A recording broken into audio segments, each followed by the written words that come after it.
Everybody. Welcome to People Rising LinkedIn Live, March 17th. And she's not here yet, but she did get her Learn Coach Model Group post up, which she gets it out there first thing when we join. I just think that's so funny. Shelly will be joining in just a few minutes. I'm sure Kim will be here pretty soon as well. If you're listening, please let us know by just chatting. Oh, I've done something different. So now there you go. That's what I was talking about, that Shelly had gotten out. It's so funny to me. But welcome, everyone. There she is.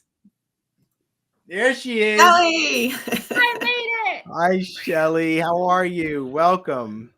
We were hurting for some fashion, so I'm glad you're here, Shelly. Listen, and I brought it today, y'all. You always bring it. You always bring it. Happy Friday, Koreanist. It's so great to see you guys, everyone. Welcome. Why don't we go ahead and introduce ourselves for those people who are new to us. Please introduce yourself. Peter. I'm Peter Laughter here in Brooklyn. I am the founder of True Bearing, and because rock stars are seeking meaning, I help companies tell stories that attract and engage the people who matter most. Awesome. Shelly, why don't you go ahead and go? I'm the problem child because I always have a long intro. But You're Shelly. Still working it out, and that's good. I've been working on it, y'all. Okay. This is called experimentation, everyone. This is how you do it. I'm going through a transformative change. Okay, and I'm Shelly Jeffcoat. I'm straddling both fences. So on the daytime, I'm an architect for values and culture at a Fortune 500 company. You can find this on LinkedIn. And I also own a company called LCM Group. And I just wanted to say, I just came off an amazing call for a company called Parade Deck. This is March Madness. And so we are, for those of y'all who should still be watching me from over there, this is what happens on the other side, y'all. So please make sure you love, like, and follow everyone on this session so you can learn more as well. So that's me. Karen. I love your intros. So I'm Karen Brieger. I am joining everybody from snowy New Hampshire, where we had 26 plus inches of snow the other day on top of what was already on the ground. And I know I apologize to anybody joining from Nevada or Utah or Colorado. Yes, I do not hold a candle to your snow totals, but it's been fun. Anyway, I am a chief people officer. I'm actually in transition. I've had experience in a number of different industries, public, private, or private equity. And, my HR superpower really comes in the relationship side of things, the coaching, the mentoring, the development. And that's why being part of this fantastic community of people is just energizing. And I learn so much from each one of you each week, and happy to be a part of it. That's great. Thank you so much, Karen. And Kim Blue, welcome. So good to see you. Good to see you too. Apologize for my raspy voice. I've been sick this entire week. But saved it all for Greg today because I'm super excited for you all. So hello, everyone. Kim Blue, fractional HR executive, both coming from inside of corporate and doing some external work, coach, consultant, strategist, leader of K Blue Consulting, a member of this amazing community, People Rising, alongside some of the brilliant folks that I'm getting to know and understand more about their work and their passions. And so happy to be here. Excited for our conversation today. And Kim, the raspy voice sounds great on you. You should get like a late night soul funk DJ job while it lasts. It's awesome. Thank you, Peter. Thank you. Like I can listen to Kim talk all day. I'm good. Oh my goodness, that's pretty funny. So my name is Linwood Ross. I am the founder and CEO of Accelerate, and we're in the business of helping people get more work done faster. And we're going to be bringing more of that to you in the coming weeks. So thank you, everyone, for being here. Our guest today is Greg Satell. He'll be joining us in a little while, but we're going to get the fun started here with our conversation. Greg is here to talk about transformative change.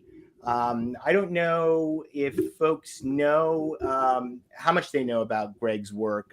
Greg is a innovation expert. He's a transformative change expert. He's written a couple of books. His most recent book is called Cascades. Really brilliant book. I really encourage you to grab. I should have it ready, given that Greg is a guest. This just goes. All right. So you see, I'm not that great a host. I don't know where my book. I don't know where. No, Let's get it together. don't go beating on yourself now. Yeah, unacceptable. I don't know. It's in here. It's around here somewhere. I'll find it. He's got a book. We know that. Yeah. He wrote a book. It's called Cascades. And normally I would be ready. It's because I had to walk the dog. Anyway, I'll find it while other. It's the dog's fault. Yeah. Well, Right. Yeah. No, it's the accountability. I got accountability issues. So what do you think, guys? We started a conversation. Actually, it was in our first show. This came up. All right. And I won't say it was controversial what I said, but I had questions about change management and its effectiveness. It wasn't controversial. It was, I think you'd hit the nail on the head, and the gasp that you got across the room, we all were like, oh no, he just said it out loud. That's what it was. So, shout out to everybody who's in the chat. Thanks for joining us. But this idea about how do you create, even before we get to how do you create, is the other part. What is transformative change? Because there's a lot of folks who are doing some version of change management that is more like a rinse and repeat, is not necessarily transformative. Okay, so that this is something that give me an example of that, Shelley. I want to know more about that. Oh my gosh, yes, I've got my notes.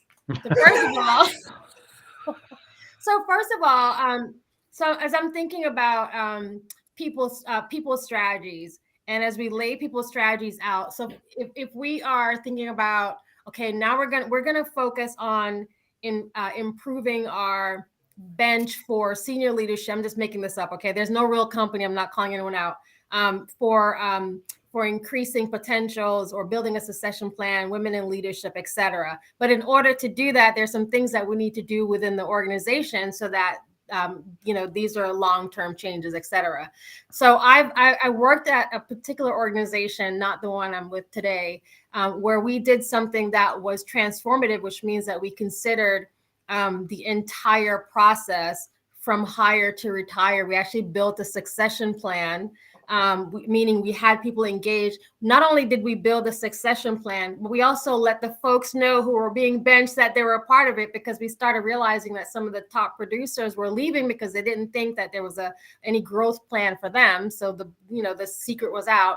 And then we built a change management model around that so that we could communicate that not just to the potentials, but also to encourage other individuals in the organization that this is something that you can march towards in terms of career growth. And that's part of the change management structure that was built in to support this particular initiative within, at that point, it was called talent development, or L&D, or part of the function. So that was one way of creating something that's a transformative. And then the results showed that when we looked at the numbers, we saw the attrition numbers go down. We saw the increase in hire in these targeted areas, and we saw growth in the business.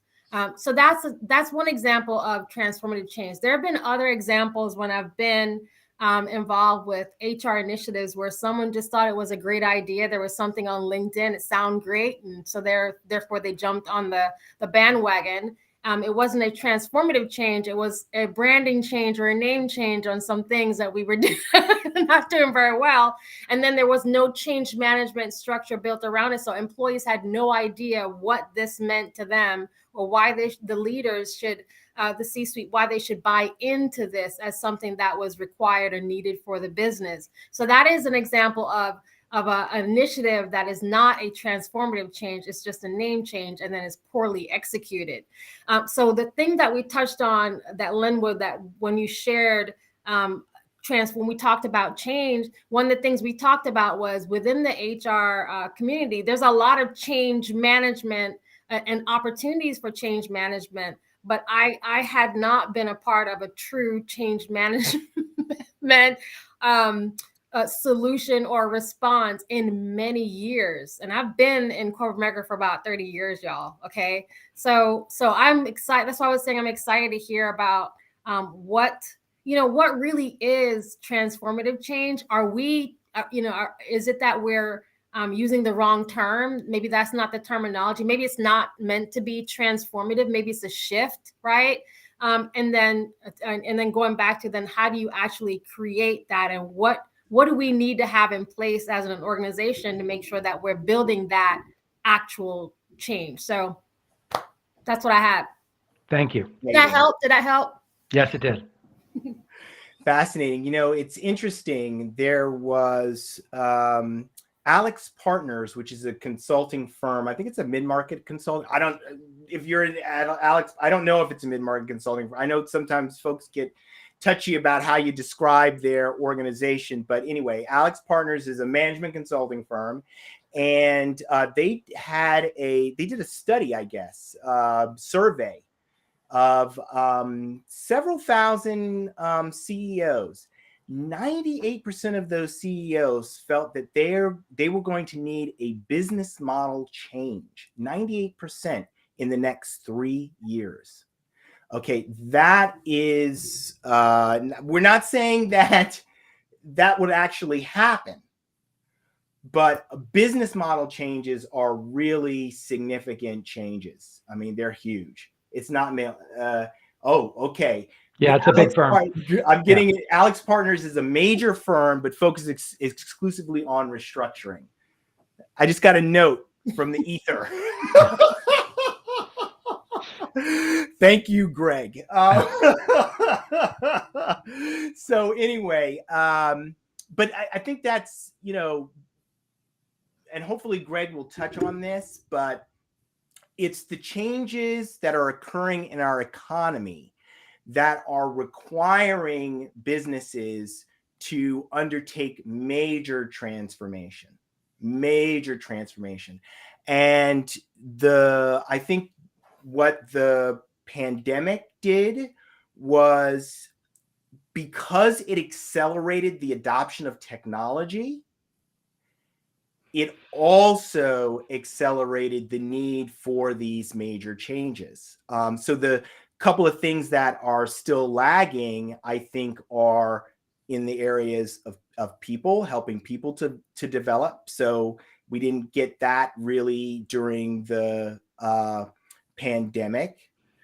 And I can't remember the second thing that I thought hasn't happened. Here's Karen, did you want to say something? I saw you sort of like. No, I'm nodding in complete agreement with everybody. A thought that came into my head too when we talk about change management, and I think part of the reason we don't get to transformative change often is because we mistake. It's so easy to be busy, and we think that because we're so busy, we're working towards that change, when the reality is we often aren't focused on the outcomes.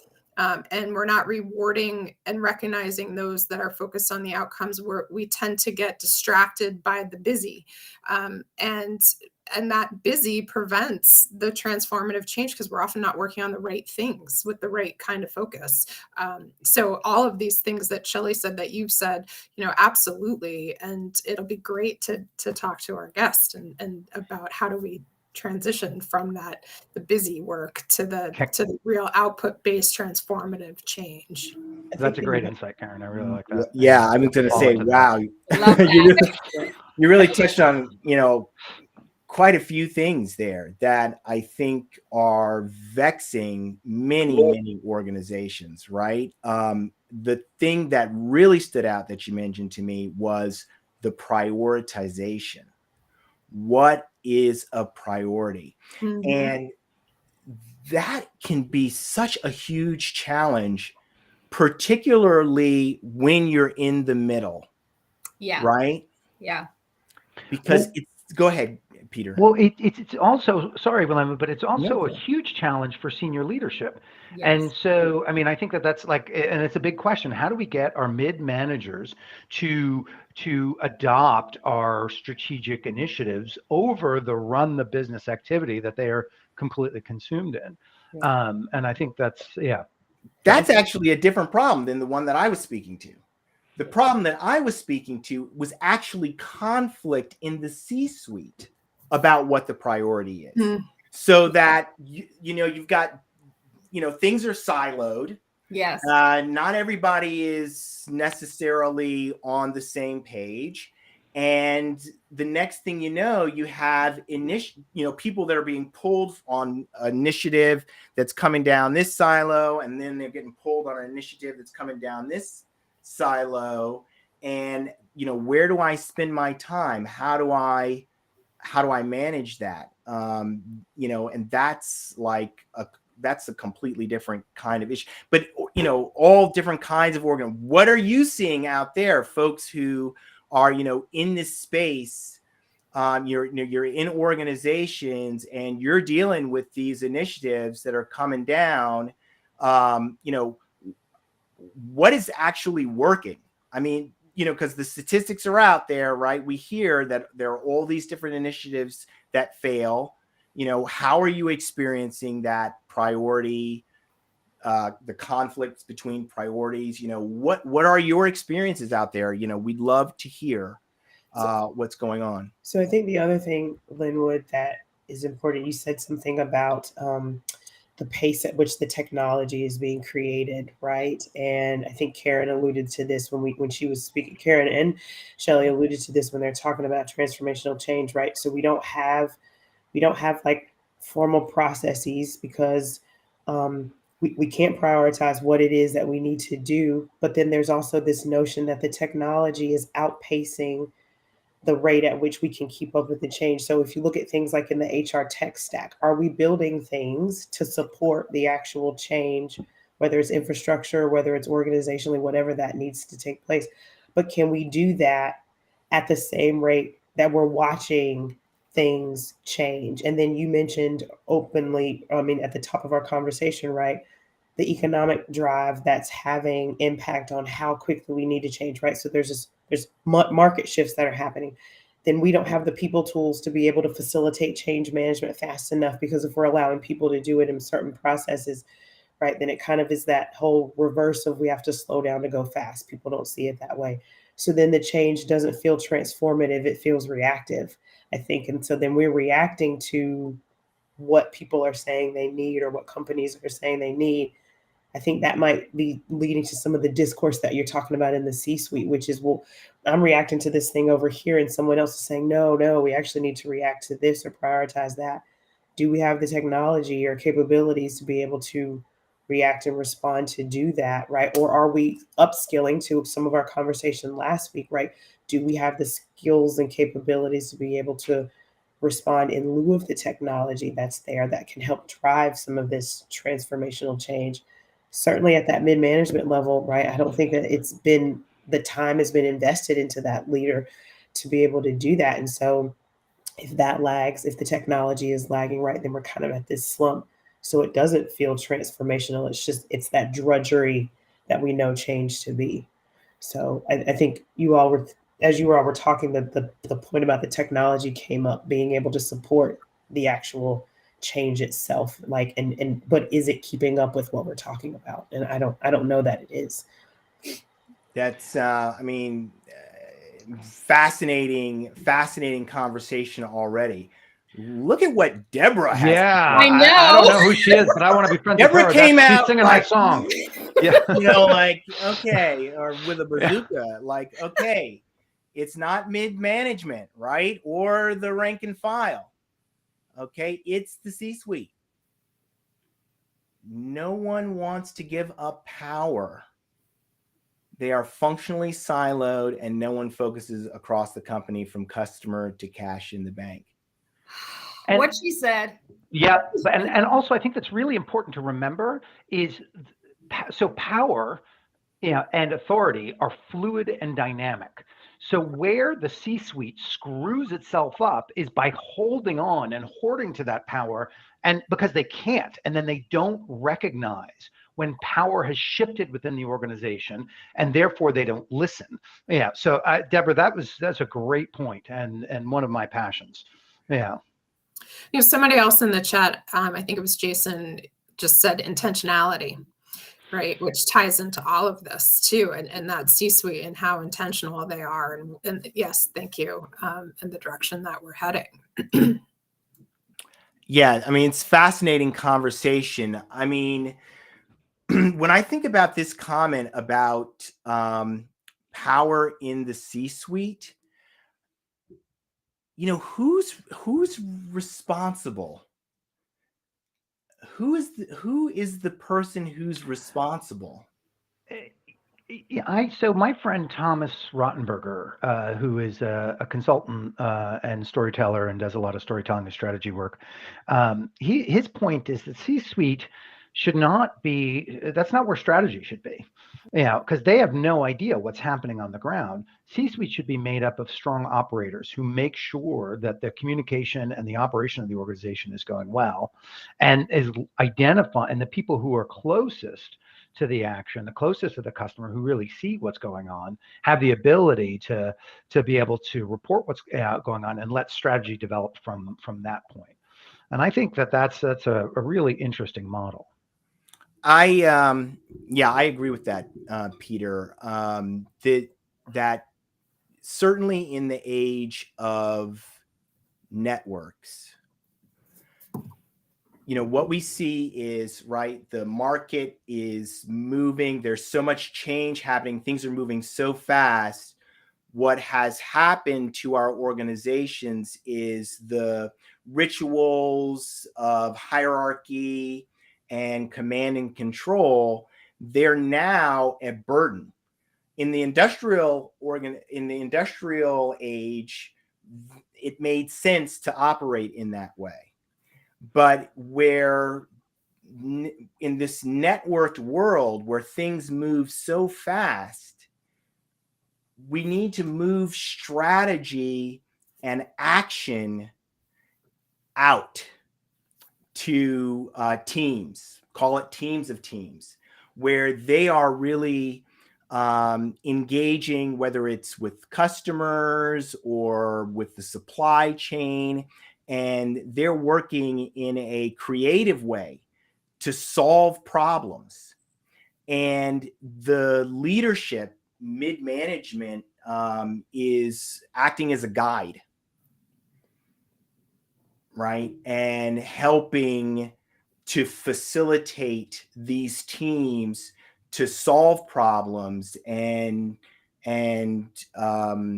get evidence about what's going on, right? And find the people that they need to solve the problems. I mean, I think that's spot on. So does that mean leadership? Oh, go ahead, Shelley. Oh, and I was going to say that goes back to what Peter mentioned at the top about the role of mid-management and the disconnect between mid-level management and C-suite. And so a lot of the conversations are happening in the C-suite with the HR leadership team who are not tapped in. Okay, they're not tapped in on a strategic level with mid-management. It's a generalist conversation. So there's a huge breakdown that happens. And then we have a transformational project, and it's going to shapeshift the organization to. I literally can write this. Okay, I can brand it out because I've done it time and time again. I love Karina's statement that they're making poor decisions because they're scared to take. I think a lot of times they're making decisions based on the information they're provided. So it's not even necessarily that the C-suite they're making information. they're getting information fed in from a smaller population, and sometimes those folks who are influencing those conversations have their own priorities and initiatives in mind. So now you've got, again, back to competing priorities. So I'm going to push, listen, if I'm with the C-suite, I'm going to push my priority because it's aligned to my KPO and where I want to, where I want to see the business going, all those things. So we're coming in with different colored glasses into the same suite saying, if I'm HR, do this. If I'm talent capability, do this, right? If I'm strategy and acquisitions, do this. If I'm legal, do X. And so they're getting fed all of this information. And then, of course, it's up to them to kind of, know when to kind of, go through that and make the right call. But they're kind of acting on what they provided. So it comes back to who owns. So from a people strategy perspective, HR owns any transformative change. That's kind of an easy one. Thing is, we don't really know what transformative change in HR looks like. But Shelley, don't we all own transformative, not just HR, right? That's why I believe that's why it fails. If HR is the owner of transformative change or of any change, then it's dead on arrival. Yes. It's only successful if we all own it together and we're all working collectively together. That we will find success in achieving that change goal. Where we have 2 or 3 priorities and there's a common shared goal, not just what's for this group and what's, et cetera. So I love that point. With an alignment. So Greg must be coming on because I see Lenwood scrambling to get the book. So I don't know how I lost track of the book. No, I've been busy this morning, Lenwood. Here it is. Here it is, Cascades, which is Greg's book. And I didn't mean to interrupt, Karen, but No, that's great. I'm sorry. I did want to try to find the book so I wouldn't be just totally embarrassed. But here it is. Greg Satell is our guest today. This is a perfect time to bring him on. I cannot wait to hear what Greg has to say. Greg wrote an article not too long ago. I think it was titled like The End of Power or something to that effect. So I can't wait to hear what he has to say about power and transformative change and how networks influence all of it. I'm so excited. So here he is. There he is, right there in the middle. Oh, Lenwood, He's got one did too, you need one of Lenwood. those?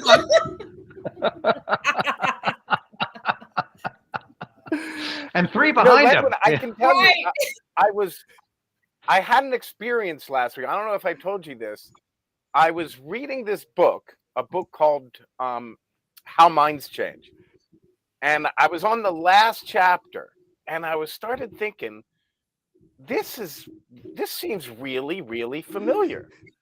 And then a couple of pages later, there's my name and Cascades. It's the first time it's ever happened to me that I was just like reading something randomly and all of a sudden I'm in there. And now I'm on this with Lenwood and Kim Blue. I haven't seen you for months. Nice to see you, Greg. I finally chased you down. I just needed to. You needed to come on here. Chase Lenwood. Rising. Yeah. I was excited that you were coming. I told them at the beginning, I was like, I'm sick all week, but I've been like saving up my voice just in case I had like one brilliant question to ask you. That is fantastic. So Greg has been in the background listening to our conversation. I know you have some strong feelings about change management, but I'm really curious, just to get your take on change management, why it works, why it doesn't work. And we'll go from there, Greg. What do you say? Well, let's start with, the vast majority of times it doesn't work. And we know that from the research. It says 70, 80%. And I think we need to split that into 2 very, very separate buckets. The first bucket is that it fails because the dirty little secret is most of the so-called OCM units at large consultancies are really there to cheerlead for some other initiative. So they, there's a big technology implementation project that's supposed to be transformative. The consultant sets up the client with a set of vendors, designs the system, and then and they want the transaction to close, so they bring on this OCM unit, which is really just not really change management. It's really internal communication plus training. And they want everybody to feel good about this change. Once the transaction closes, they get paid and they don't really care. So it's not hard to see why why change fails in that context. When that is not a factor, change fails very simply because people resist it. And if you can overcome resistance to the change, it'll probably happen. If you can, it won't. And I don't mean to oversimplify it, but that is true. So that's where you need, and what we do when we work with organizations, we focus on the resistance first, not what a fantastic idea it is and how much everybody's going to love it. And it's not because people don't like change. When you mention change to almost everybody, they'll have tons of ideas about change that they love. It's other people's change that they don't like. So what we do, one of the first things we do with organizations when we sit down with them is we go through a resistance inventory, because we find resistance usually breaks down into 5 buckets.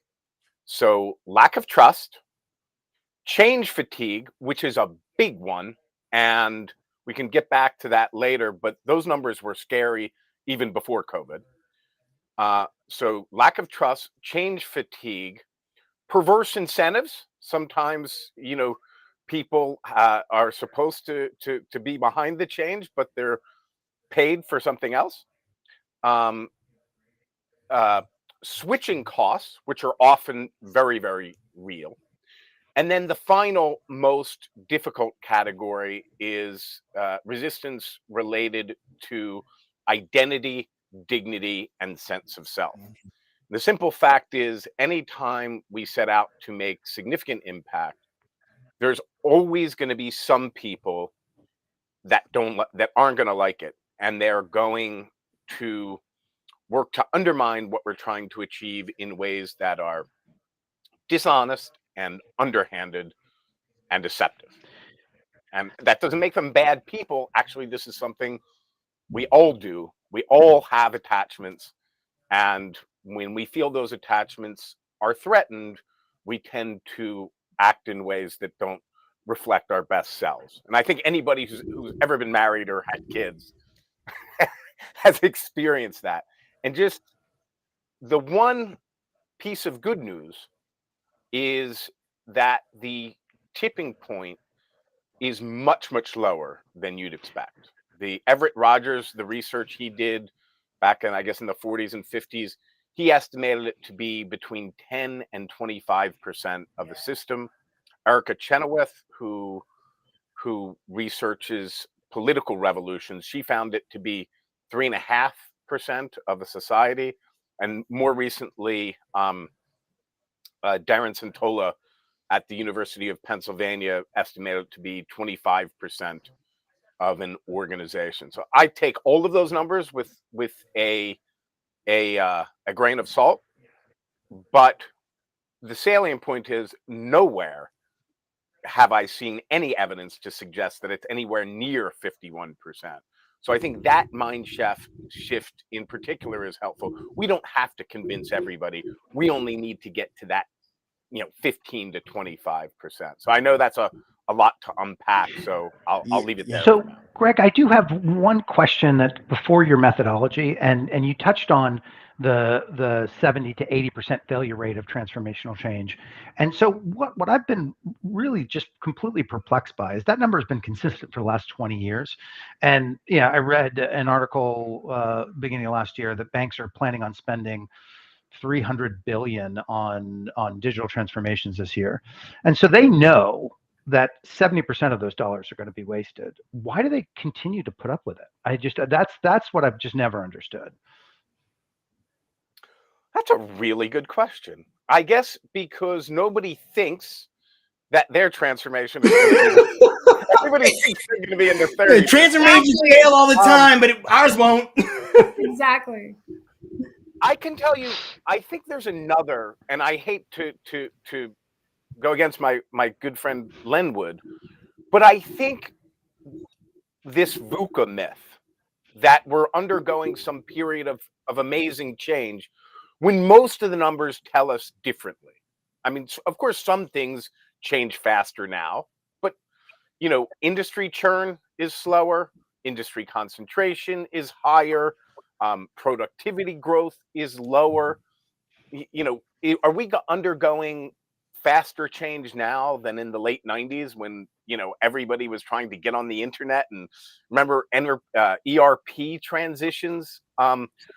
So what I think we've done, and this gets back to change fatigue, we've created an environment where managers or leaders want to be seen as pushing change.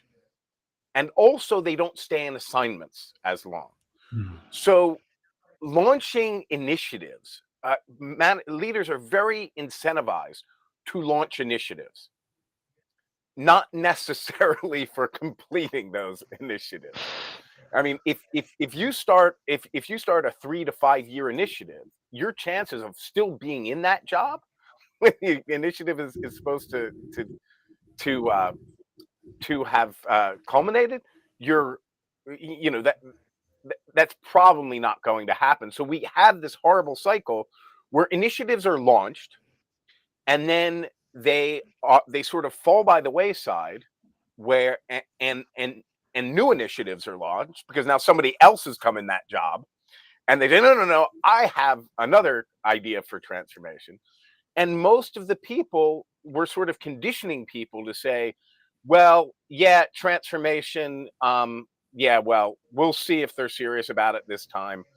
For now, I'll just kind of put my head down and That's interesting. I thought you were over. going a different direction with that comment, but actually what you're saying is that initiatives are not going anywhere because I'm not part of it, but the last 10 initiatives failed. 10 initiatives failed or didn't go anywhere. And so, I'll kind of wait and see what happens. So it's not necessarily an apathy, right, but it's a lack of engagement because they don't expect anything to actually come of it. That is definitely part of the problem. And we see that in the numbers. PwC did a big survey about this. I think it was 2016, 17, something like that. So pre-COVID. And I think it was 65% of employees were experiencing some sort of change fatigue. I know when I was still running organizations, I would often say to people, because my executives would say, hey, we need to do this change. We need to, we really need to do this. And I'd say, yes, I know we really need to do it, but we're not going to do it because we're doing these other 3 things. And, organizations have limited capacity. And one of the most important things leaders do is make choices. And making choices means saying no. So one thing that would improve the situation is pursue less changes that you're more serious about, because pursuing change that doesn't happen is just a waste of time. So that actually, you said something there that was kind of interesting, which I hadn't really. You actually are saying change fatigue. The definition of change fatigue is basically people saying, well, I'm not going to do anything until I actually see something happening. Is that, or yeah, and I think it is important to look at this, 15 to 25% tipping point. You don't need the urge to persuade, the urge to convince is a warning sign. That's a red flag. If you don't if again, anybody who's ever been married or had kids knows how difficult it can be to persuade even a single person of something. If you think I know what you're talking about. if you think you're going to persuade hundreds or thousands, that's a very, very tall order. So, and I just lost my train of thought. Sorry. So I don't know. Oh, yeah. So when you feel like you need to persuade people, at least in the early stages, that's a signal that you either have the wrong change or you have the wrong people. You want to start with people who are enthusiastic about the change, people who need to be empowered. They don't need to be convinced. And you need to do. And I know you had Ed Morrison on, so he probably he calls it a something project, a Pathfinder project. Very similar concept is a keystone change. You need to make that change work somewhere, one system, one location, one department, one whatever. Find somebody to champion and show that it can work, and get out of the business of selling an idea and into the business of selling a success. And that's where you can get to that 15 or 25%. I think I don't recall whether it was Karen or Peter that was talking about this earlier with, power and things being more diffuse and starting small. It sounds like what you're saying, Greg, is top down isn't the way to go. It's really people who are out in the organization empowered or enabled with some skills about how to make a transformation work, finding that thing that they're excited about and calling that their keystone project. And if they know how to, accomplish, build what you just said, some excitement around it, people who might be interested in the project, and grow it from there, get some success small. If that's what it sounds like you're saying, or am Well, I'm saying find somebody enthusiastic, right?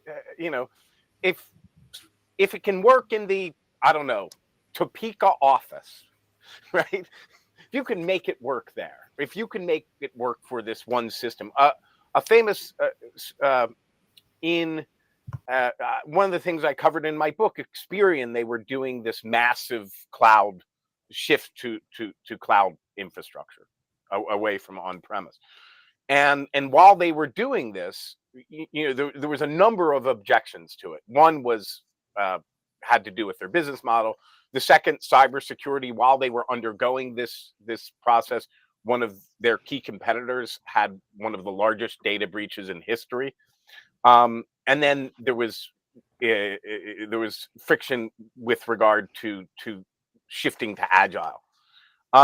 So one of the things they did is they say, we're not going to push they only started with project or product managers who actually wanted to build cloud-based projects. So they didn't have any special power or anything. They were enthusiastic. But they also started with internal APIs. They didn't do external APIs. So there was no real issue with a security breach. So they were working only with people who wanted this to happen, and they were doing it in the safest way possible. And once they succeeded in that, then and by the way, if they had failed, and they probably did fail, nobody would have cared, because they didn't have this kickoff meeting. Nobody was even talking about it until it was a success. And then it started spreading, and that's how you get to the 10, 15, 25% from, one small initiative, two small initiative. It's important to remember what kills change is resistance. So you want to start off planning for that. But change, and here's another misnomer, change is never top down or bottom up. It's always side to side. And every level of support and resistance exists at every level of the organization. Can you give an example of side-to-side resistance, Greg, or change push? Yes. So let's stick with the Experian example. This actually did start from the top. It was the global CIO came in, but it wasn't pushed there. It was pushed by him going out and finding product managers, very, very middle, that were that were excited about the cloud and excited about agile. Another example was exactly the opposite. At Procter and Gamble, a middle manager had this solved a problem in a particular project, which is apparently secret because he can never tell me exactly what it was. But he had a big success, and he went to the CIO and he said, "Listen, I want to evangelize this. I want to." And she said, "Okay, if you can find other people." And he spent time going around the world just finding people who believed what he did. And happily, it was around then that my book came out. And 18 months later, he had a movement of 2,500 people with this. It's called PXG. It's a movement for process improvement within Procter and Gamble. And just, I believe, last summer, it passed the 50,000 employee mark. So even at Procter and Gamble, 50,000 employees seems like a lot to me. So, Greg, the conversation we were having about the C-suite, and a lot of folks have put that in the chat, right? I would love your thoughts on the approach that you're talking about, right? So, like, mobilize around the change within those folks who are motivated to do that.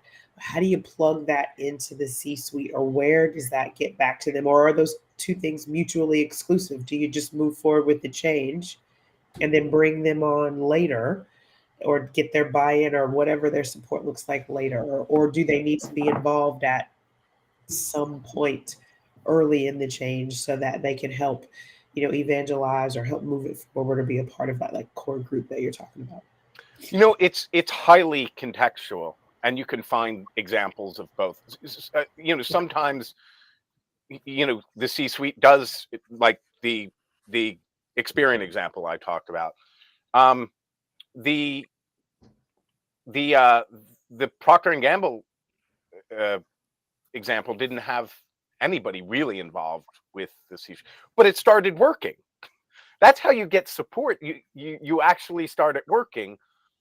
What you don't want to get yourself in, because there's going to be people who want to kill your change, always. And again, they will do it in ways that are dishonest and underhanded and deceptive. But you don't need to tell them about it. They don't need to know. One of the concepts is called the failure to survive victory. And it happens, and it comes from political and social movements. Certainly happened to us in Ukraine, but it always happens in organizations as well. People think that once they get that initial success, once they get their project budgeted, once they get executive sponsorship, whatever it is, that things are going to be, easier, that everything's going to be downhill once I get my project budget, once I get approval. Never happens. In fact, it usually gets much, much tougher, because that's what draws the people out. That's what brings the knives out, because now they see that this change is actually a possibility.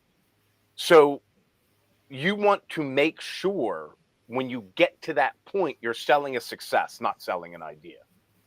I want to go through, if you don't mind, I'll go through a short exercise just to see if anybody has experienced this. So you're in a conference room, and let's say there's 8 to 10 people. You're discussing some initiative or some idea. And, some people are really enthusiastic. A few people, are somewhat skeptical, and they have some questions. But over the course of an hour, a slow consensus starts to build. and you start moving to next steps. And all of a sudden, somebody who hadn't said a word the entire time throws a complete hissy fit in the middle of the conference room and completely discredits themselves. Once or twice. Yes. Have you ever been that person is the question. Yes. No comment. I mean, we're not talking about bad people, right? We're talking, this is human nature. And think about why that happens, and you can begin to see why change fails. You have some people, you have an entire range of opinions. Some people who are enthusiastic, some people need a little bit of convincing, some people who have some serious questions.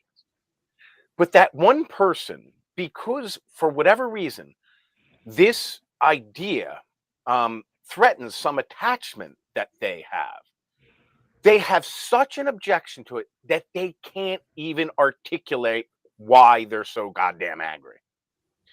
And so they don't even say anything. And when they see it's going to go forward, they can no longer control themselves.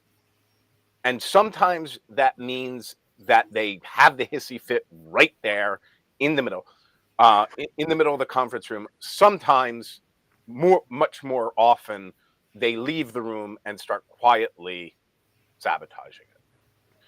So that's what we're up against. So we do not want to, when we're exposing our idea, when it's just an idea, not successful, doesn't have any support, we don't want it to expose it to that kind of resistance.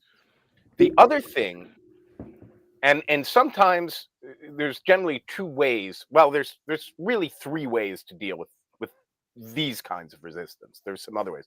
The first is set up what we call an internal red team, where I say, Kim, I can tell you're skeptical.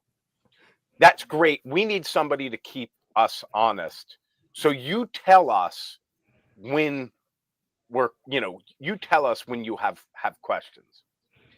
And that, with the people who are merely skeptical, that turns the skepticism from a negative thing to something that's very, very constructive. And you could really save a project and uncover problems that way. Yeah. The second thing is just to wait it out. Eventually, they will lash out and they will discredit themselves and send people your way. And the third way is something called a dilemma action, which my friend Serja Popovich came up with. And that is to create a situation where there's a shared value and there is a competent act, there's a constructive act. And they are put in a dilemma where either they need to disrupt that constructive act or violate that shared value. Either way, they're going to discredit themselves. And that kind of moves things along. And I could go in more detail about that, but that's a whole nother thing in itself. And I know we're going to wrap up in a few minutes, but the one point I want to make about dilemma actions is the key to making a dilemma action work is to identify that shared value. And that's also the same thing you need to do to bring in people constructively, to identify with shared value, get out of the business of differentiating values, what differentiates this idea, and into the business of shared values and common ground. And the best way to do that is by listening to people who aren't crazy about the idea. And that, if I can leave you with one thought, is to actually make transformational change, you need to overcome resistance. And the first step to overcoming resistance is to identifying shared values and common ground. That's really I love that. Very powerful. Yeah. We've got someone here with a comment about that. The dilemma. Greg, I was laughing when you were having us, asking if we were in the room. The person I've been in the room when the person throwing that hissy fit's the CEO, and that's always that's devastating because that's the person that you would hope is championing and celebrating the successes for everyone. Well, and it's often with this, when it's the CEO, it's often a subject that they brought up, and the discussion went the way they didn't. Went a different direction that wasn't theirs. That didn't go the way I hoped it would. Yeah, exactly. I didn't want you to have that idea. You know what? Exactly. Kind of like Lenwood in this and this little session here. Right?